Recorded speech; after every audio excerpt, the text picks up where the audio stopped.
Expect the unexpected. Ashe's painful return to consciousness was not expected and shouldn't have been. Why would she expect to survive a trifecta that included a time tsunami, their disruptor, and a wonky time crevice?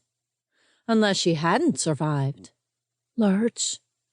A long, scary pause ended with the sense of something unfurling inside her, not unlike how it had felt when the nanite first blended with her. Are you all right? He felt as off balance as she did. I am alive. He did not feel thrilled by this. She shared that not thrilledness. She'd open her eyes, but she wasn't sure she wanted to see where they were. It didn't feel great. Hard, lumpy surface under, hot, humid air over, achy body in between. And, adding insult to time tsunami injury, the air reeked of sulfur and was thick enough to feel like a blanket she couldn't kick off. She shifted to ease hard and lumpy. It moved. It? Outrage popped her eyes open, though they probably shouldn't until she got a better sense of who thought she was an it. The circle of faces looming over her jerked back, a thicket of weapons sliding into view. Would have been kind of funny if every barrel of every weapon weren't pointed at her. 7 of them, she noted, hoping her math was wrong as she eased her hands up by her ears into the classic surrender position. Would they recognize or honor her capitulation? On the ground, flat on her back, if she didn't count the lumps, gave her a unique perspective on the boys and their guns.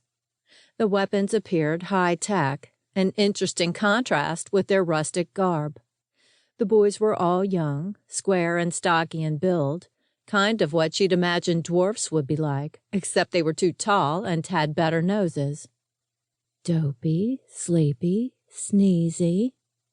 This is not the time. Though she found herself finishing the list because she couldn't help it, where there seemed to be a face for each name. Bashful, Doc, Grumpy, and Happy. It has eyes. It, again. Their manners needed work, just in case the barrels in her face weren't enough of a clue polite wasn't in their skill set. One of the boys licked his lips. Do you think it's dangerous?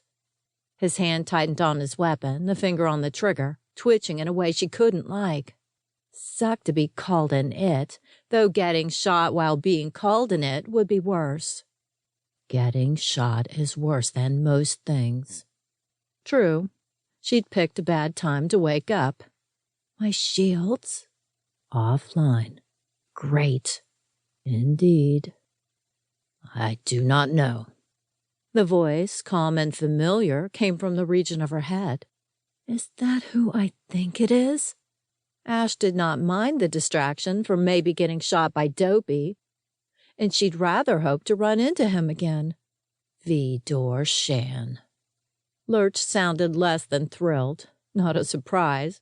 He had issues with Shan that trailed back into at least one alternate reality, possibly more. What's his problem? I know he's seen girls before.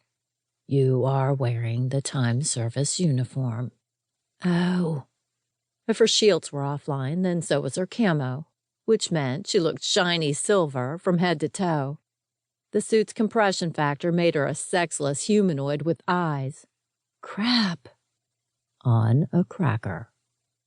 The interjection almost made her eye twitch, though on consideration it rather fit. Any idea where we are? She felt his hesitation, felt a wave of panic slither through her insides. You can't connect? Knowing everything was Lurch's specialty. Sometimes that annoyed. This was not one of those times. She raised her chin, taking it slow, stopped when Shan came into view. Hard to figure out how she felt about this unexpected meeting, with her head still spinning from her trip into, well, she wasn't sure where they'd been or how they survived.